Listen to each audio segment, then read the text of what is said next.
Salam Indonesia, salam Nusantara, dari Sabang sampai Merauke, dari Miangas sampai Pulau Rote. Mantaplah iman kita, mantaplah kasih kita, mantaplah pengharapan kita. Tentunya dalam Yesus Kristus yang menjadi Tuhan dan Juru Selamat kita dan Juru Selamat dunia. Jangan katakan bahwa Yesus bukan Tuhan. Jangan katakan pula bahwa Yesus Juru Selamat. Dia adalah Tuhan, dia adalah Juru Selamat. Kalau engkau percaya, engkau diselamatkan. Engkau tidak percaya, engkau akan dihukum. Yohanes 3 ayat 36. Yohanes 14 ayat yang ke-6 berkata, Akulah jalan dan kebenaran dan hidup, tiada seorang sampai kepada Allah kalau tidak melalui aku. Rasul Petrus juga mengatakan dalam Kisah Rasul 4 ayat 12, dan keselamatan tidak ada dalam siapapun juga selain di dalam Dia Yesus Kristus. Karena di bawah kolong langit tidak ada nama lain yang diberikan kepada manusia yang olehnya kita diselamatkan. Haleluya, mantap. Karena dalam Yohanes 1 ayat 12 dikatakan, sebanyak orang menerima Dia atau menerima Dia diberikan kuasa untuk menjadi anak-anak Allah, yaitu mereka-mereka yang percaya kepada namanya. Haleluya, mantap. Dan Yohanes 3 ayat 16 berkata, karena begitu besar kasih Allah akan dunia ini sehingga Ia mengaruniakan anaknya yang tunggal supaya setiap orang yang percaya kepadanya tidak binasa melainkan beroleh hidup yang kekal. Haleluya. Dengan hati percaya engkau diselamatkan, dengan mulut mengaku engkau dengan hati percaya engkau dibenarkan, dengan mulut mengaku engkau diselamatkan. Mantap. Semoga di malam ini kita tetap dalam perjalanan bersama dengan Tuhan, dan kita tetap bersama dengan Tuhan. Dan ketika nanti mau tidur, jangan lupa membaca firman Allah. Dan saran saya, kita tetap cinta pada firman Tuhan. Iman timbul dari pendengaran firman Kristus. Dan jangan lupa untuk berdoa juga. Tuhan Yesus memberkati.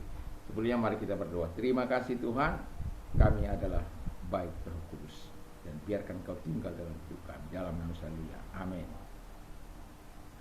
Saya akan membacakan 2 Korintus 6 ayat yang ke-17.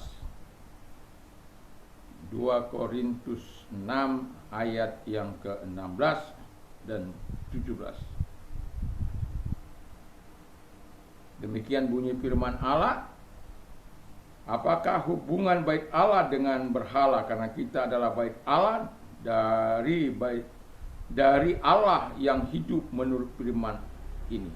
Aku akan diam bersama-sama dengan mereka dan hidup di tengah-tengah mereka, dan aku menjadi Allah mereka dan mereka menjadi umatku. Waduh, mantap ini.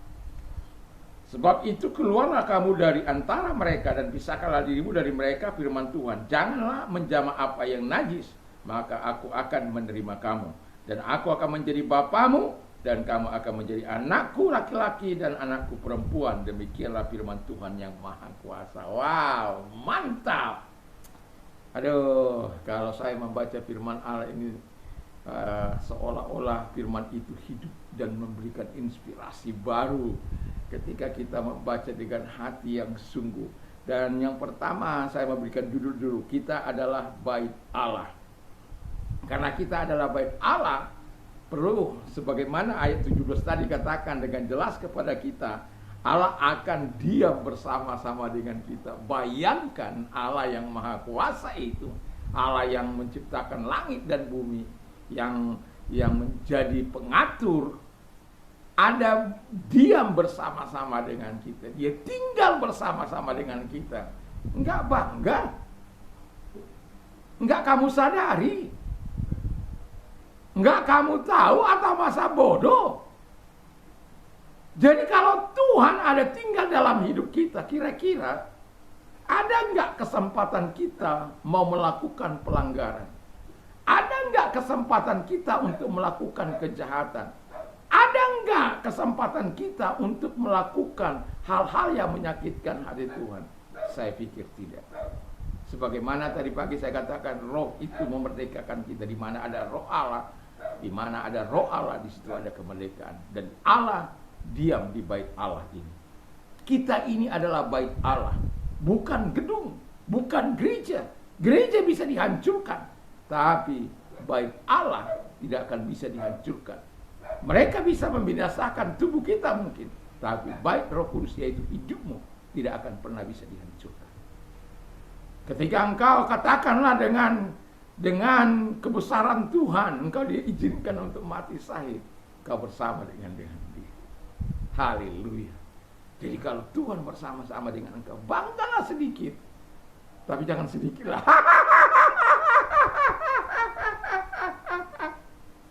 Banyak-banyaklah bangganya. Karena apa? Raja di atas segala raja. Kita dengan pejabat saja kita bangga. Atau kalau bapak kita presiden, wah bangganya bagaimana lagi. Apalagi bapak kita itu raja di atas segala raja, Tuhan di atas segala, presiden di atas segala presiden. Bayangkan bayanganmu. Jadi yang kedua kata firman Allah, Tuhan memberikan Allah hidup di tengah-tengah kita. Bayangkan Allah hidup di tengah-tengah kita. Orang-orang percaya di sana dia Allah hidup, di saya hidup, di sana hidup, di sana hidup. Kira-kira ada enggak peluang si setan itu untuk melakukan hal? Dan saya pernah mendengar sebuah khotbah, setan itu protes mau pensiun dia. Jadi iblis. Lalu dia lapor kepada Allah. Dia katakan begini, kenapa kamu mau pensiun? Semua diambil semua sama manusia. Dia melakukan pelanggaran, itu katanya pekerjaan setan. Dia berzina. Ya, dia berzina.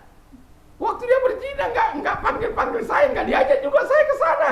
Tapi orang bilang, itu pekerjaan setan. Dan korupsi juga. Orang yang korupsi udah dikasih sama gereja.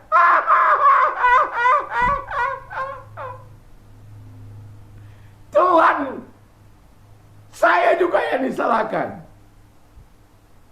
Lalu kenapa kau bersedia? Orang sebelah pekerjaan saya dari ambil manusia. Biarkan saja. Manusia, iblis saja bosan. Tapi manusia lebih suka jadi iblis daripada jadi anak Tuhan. Janganlah. Lebih baik jangan ikuti setan. Memang setan itu perusak, penggoda, penghancur. Ya, kalaupun itu hanya joke aja. Ya, pura-pura aja pensiun. Dia tidak akan pernah pensiun. Percayalah. Dia tidak akan pernah pensiun. Bahkan sekelas hamba-hamba Tuhan hebat pun bisa dia pengaruhi. Dia ahli. Dia punya pengalaman ribuan tahun untuk menghancurkan. Keluarga pertama yang ada di Eden sana dihancurkan. Saudara bersaudara. Kakak adik yang pertama yang kakaknya membunuh adiknya. Bayangkan itu. Jadi dia punya pengalaman menghancurkan. Reputasimu yang terbaik pun akan bisa hancur kalau engkau mengikuti setan. Tapi Tuhan katakan, aku hidup di tengah-tengah mereka. Jadi saya yakin dan percaya kalau Tuhan hidup di tengah-tengah kita, pasti selalu ada kenangan yang akan kita buat yang indah bagi Tuhan, bagi sesama kita. Yang ketiga kata Tuhan, kata firman, aku akan menjadi Allah mereka. Wah! Itu sebabnya kenapa saya bangga menjadikan dia Allah. Tapi bukan saya menjadikan dia Allah. Alkitab katakan dia membuat dirinya menjadi Bapa kita. Jadi kalau namanya dia Bapa, dia bertanggung jawab. Karena Allah yang Maha Kuasa. Kalau kau saya kita minta tumpang tangan sajalah.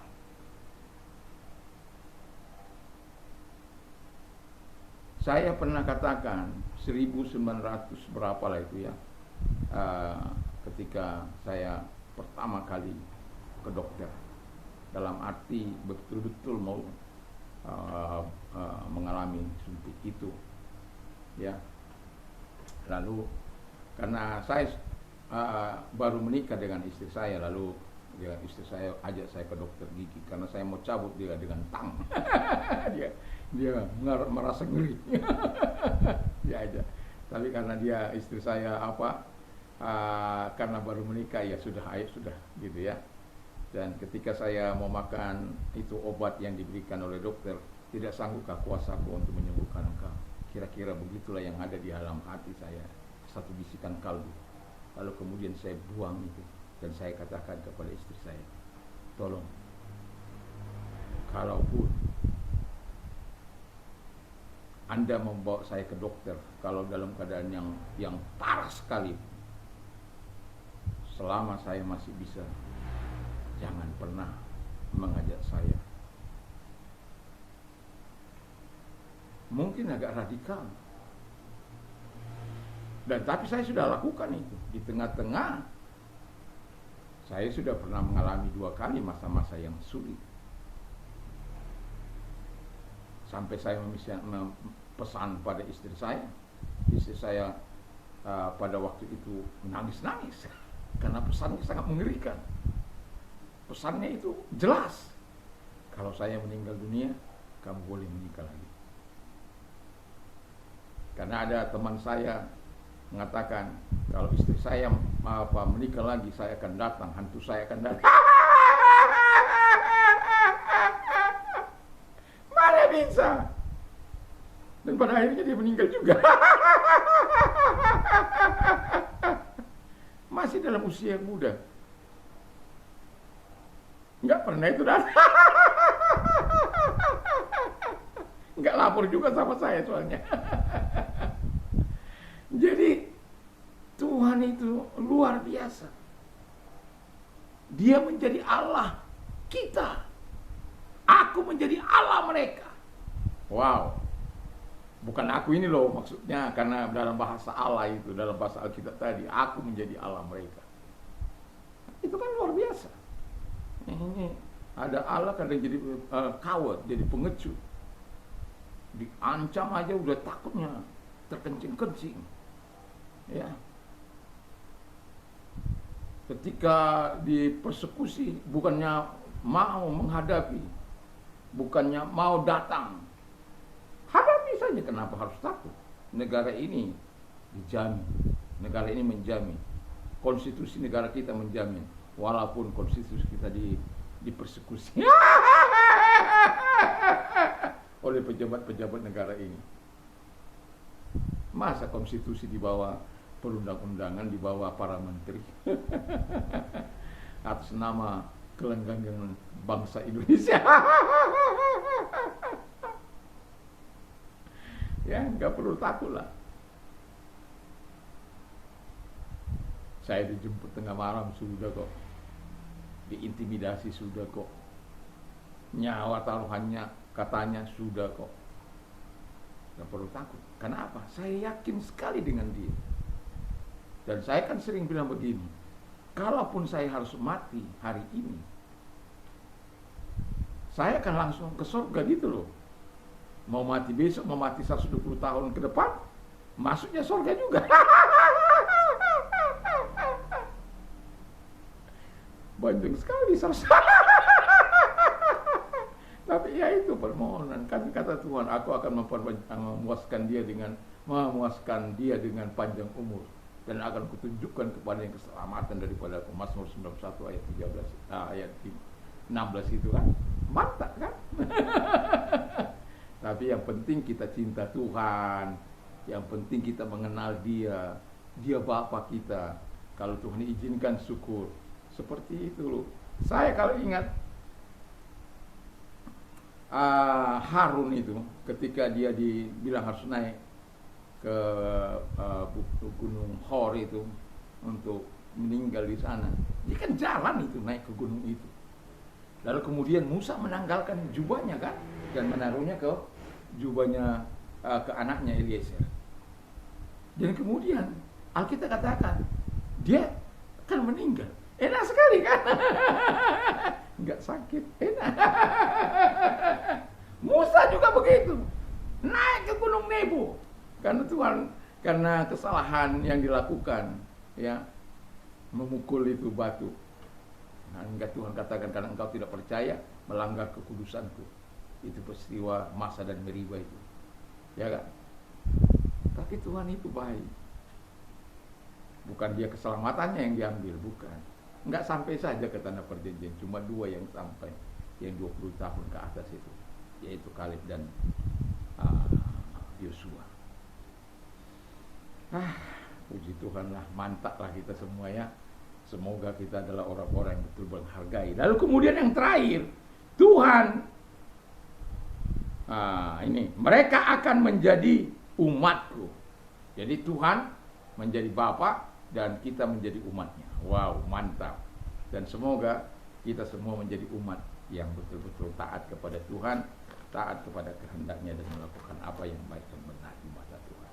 Mari kita tunduk kepala kita berdoa. Terima kasih Tuhan, kiranya Engkau hadir di tengah-tengah kami, dan terus Engkau akan menyatakan segala kasih dan kekuatan-Mu bagi kami di dalam nama Yesus, sehingga baik suci ini kami tetap jaga dengan baik dalam nama Yesus Kristus. Dan segala pekerjaan sejahat kami perintah keluar. Dan kalau engkau sakit, saya mau berdoa bagimu, percayalah Tuhan punya kuasa untuk menyembuhkan engkau. Dia tidak mengenal jarak, ruang maupun waktu.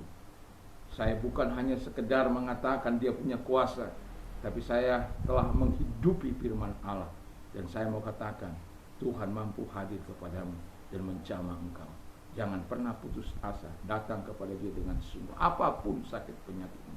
Bahkan kalaupun dokter sudah angkat tangan, saya sudah sering kali katakan, sekalipun dokter mengatakan sudah tidak mungkin, tapi selalu ada kemungkinan-kemungkinan terbesar yang akan Tuhan lakukan di dalam kehidupan. Asal engkau percaya, segala sesuatu mungkin dalam Tuhan, segala sesuatu mungkin bagi orang percaya. Kalau engkau percaya, mari kita berdoa.